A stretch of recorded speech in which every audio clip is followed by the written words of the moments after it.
Yeah, that was the big moment then in stoppage time for the 11 men against 10. Let's get to it in all honesty. Did your former club deserve that today? No, I think for me personally, a draw would have suited City at that point, because I thought up until the whole situations and the incidents that happened, Arsenal were formidable and didn't look like City were going to encroach on them and get any shots on target in general. So for me, I think they would have walked away from that game and been happy with a point. But they got all three because of this goal, and they just keep going, the relentless manner. Yeah, that's what, when you have people, this is the first run Rodri makes forward, to be honest with you, into the box that I remember, which was so free, and the ball from Kevin was just a little bit under hit. He gets a flick on, but he just stays in there and prods it in the back of the net. And when you're on those winning streaks, it just seems hard to stop the winning streak, and that's what seems to be happening for City at the minute. They're just picking up 3 points, even sometimes when they may not deserve it too much. They're still coming away with the result that they actually wanted. How difficult for an Arsenal player is that to take when you've given so much and played so well? Yeah, it is, but it's part of their development, part as a team, going through adversity and feeling how you feel right now. They'll be really disappointed in the dressing room, but you've got to have those feelings in order to then progress and make sure that you don't lose games like that. And their performance for the whole of the game really was pretty exceptional, I thought, against a brilliant team. And on the flip side of that, City, as you said, just know how to win games, and that's what champions do. And I think overall, from an entertainment point of view, we had everything. And indeed, we've got Dermot. And indeed, talking points. Before we speak to Dermot Gallagher, very quickly, did you think that was a penalty for Manchester City? When I first saw it, I thought it possibly was, but then not. And so I was unsure, and I've come down on the belief that it wasn't a penalty. There wasn't enough contact for him to go down. He stayed up. There's a little bit of a shirt pull, and then he goes down. So if that's outside the box, I think he's simulating. There, he's done Xhaka. He's squared him up. There is some contact on his leg, but that's not enough to send him down. He doesn't go down. He takes another step. Then he decides to go down. So no, I don't think it is a penalty. Sean? This is not biased, but I actually do think it is a penalty from an attacking point of view for me. I think after he does go past him the first time, even like you said, the first part was a little contact, but then to have another tug, I think that's like one step too far for me. So for me, penalty. Okay, so Dermot, Happy New Year, by the way.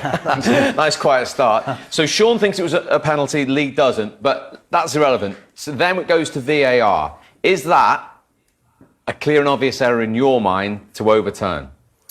I thought it was a penalty when I saw it, Steve. That wasn't what I asked, Dermot. I thought it was a penalty because I think Xhaka takes him with his thigh, otherwise he'd have been past him, and I think then he grabs his shirt.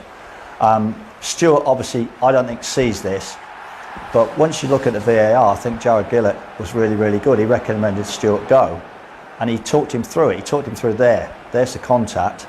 There's the grab of the shirt. I think once he talked him through it like that, Stuart agreed with him and gave a penalty. I think they've come to the right conclusion. Dermot, it's Lee, obviously. See, I've got to be careful where I go here, because you're looking at that from a referee's point of view. I as a player, if that's silver, if I'm silver and I bang into Xhaka like that, he's going down. You can see the bang. I get that. That's not enough. He takes another step there, and then he decides to go down, and the shirt pull is after that. I think the referee's got that on-field decision as not a penalty, which is he doesn't think it is, but to overturn that as clear and obvious, I don't think is at all. You see him; he takes 2 steps and then he dives. So it's not a clear and obvious. We had one in the first half, which was exactly the same. I think that was contact on Odegaard's boot by the goalkeeper, so it's a foul, but it's not clear and obvious, so you stick to the on-field decision, and I think that should have been the same, and it wasn't. So that's the inconsistency. VAR's not there to decide whether it's a penalty or not. It's there to decide whether there's been a clear and obvious error, and I don't think you can say that. My opinion is you don't say that on that occasion. You're certainly right, Lee. The VAR's not there to referee the game. It's not there to judge the referee's decision. It is to say, has he made a clear and obvious mistake? Again, you're right. I look at it as a referee because that's what I was trained to do. Jared Gillett would look at it as a referee as a VAR because that's what he's trained to do. And I felt that once, if you look here, this is why I think it's a penalty. Is it a clear and obvious error, Dermot? I think it is, because I think that's a foul. And I think if he doesn't foul him, he's past him and he's got a clear run. But Dermot, sorry to interrupt you, but the whole point of VAR, we've got 3 people in the studio and we've got a different opinion of whether that's a foul or not. So that, to me, says it's not a clear and obvious error because one person thinks it is, one person thinks it isn't. The fact that you're looking at it now going, well, it is a penalty. I don't care what you think, with all due respect. I don't care what the guy in VAR thinks about penalty or not. Is it a clear and obvious mistake? And I don't think you can say that because I'm sure there's a couple of camera guys that have got a different opinion than me and Sean. So that's where VAR has to be. My job is to decide whether it's a clear and obvious, not whether it's a penalty or not. Yeah, the difficulty is, Lee, that every foul is a subjective decision. Correct. You know, if it's inside the area or outside the area, that's a fact. But in subjective decisions, it's down to the person looking at it. And Jarred Gillett, when he looks at this, he thinks the referee's made a clear error because he feels that's a penalty. He feels that if he'd have seen that on the field, he would have given a penalty. And what he does, he refers that to Stuart. Bear in mind, Lee, that there's no obligation for Stuart to give a penalty. It's only a recommendation to go across. Yeah, but we know how that works. Well, yeah, but he can go across. He retains all options. He could have went across, and you said about simulation. Well, so give me some percentages on how many times that happens where a referee goes over and sticks with his own line. I would think minimally, for the simple reason is the VAR is saying to the referee, I think you made a clear and obvious error. And that alone would say he's only stepped in when he thinks it's wrong.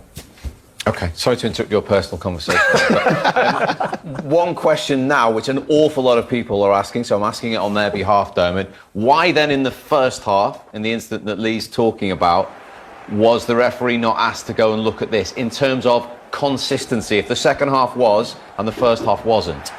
Because I think there's still a reasonable element of doubt here. You know, you look at different angles. You look there, it looks as though Edison clears the ball first. You look here, it looks as though Odegaard gets the ball and he gets the boot. Well, that angle there, Dermot, that particular one, watch his boot in between. Yeah.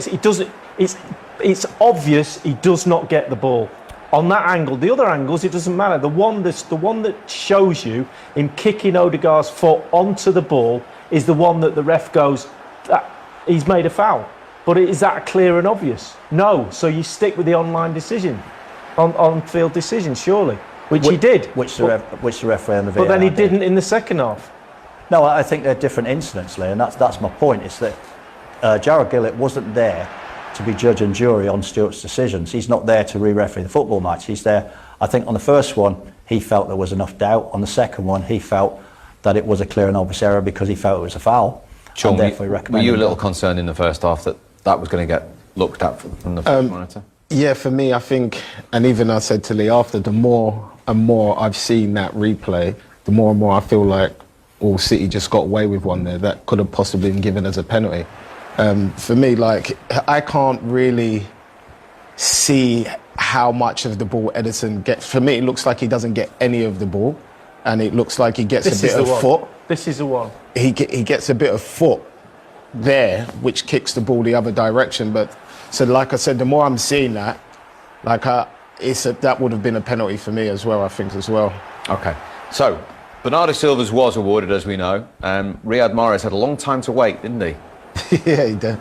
There's a few little tricks going on from the Arsenal lads scratching the penalty, but it's part and parcel of the game for me. I wouldn't necessarily say I agree with it, but it is what. But he steps up and dispatches it beautifully, and it's 1-1 at that time. And that's a big moment in the game. It was, because he got City back in it, and then we're in a position where, you know, what happened next over the next 2 or 3 minutes. 2 minutes, 2 seconds.